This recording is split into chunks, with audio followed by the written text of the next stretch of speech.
Maraqlısı odur ki, belə adamlar biz bunların sözlərini qoyanda öz videolarından qoyuruq. Öz videoya baxırsan, sonra deyirsən ki, bunu deyənlər yalancıdır. Sən evdə, sən bir ailə başçısısana kişi. Sən bir evin başçısısan, evdə sən ailənin, uşağın, evlatlarının üzrə necə baxırsan? Bu da sənin videondur, bu da sənin videondur. Sağda da sənsən, solda da sənsən. Deyirsən, yalan deyirlər. Necə bir yalan deyə bilər? Sən bilirsən axı bunu.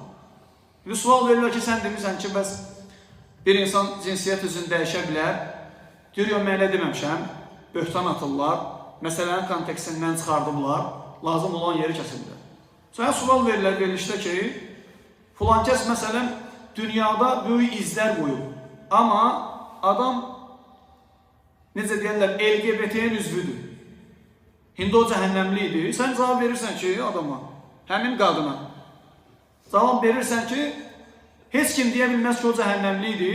Bəyəm o cənnətdə üstə kiminsə yerini dar eləyəcək. Heç kim onun işinə qarışa bilməz. Heç kimin, o neyini heç kimə dəxli yoxdur.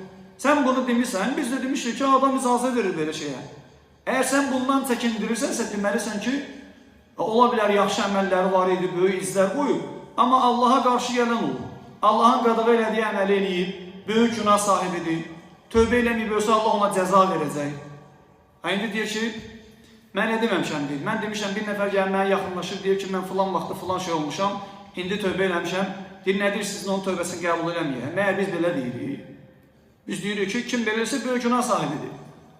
Tövbə eləməyib ölsə Allah onu cəhənnəmə salacaq. Əbədi cəhənnəmdə qalmayacaq, əgər müsəlmandırsa. Ki, hara fırladı?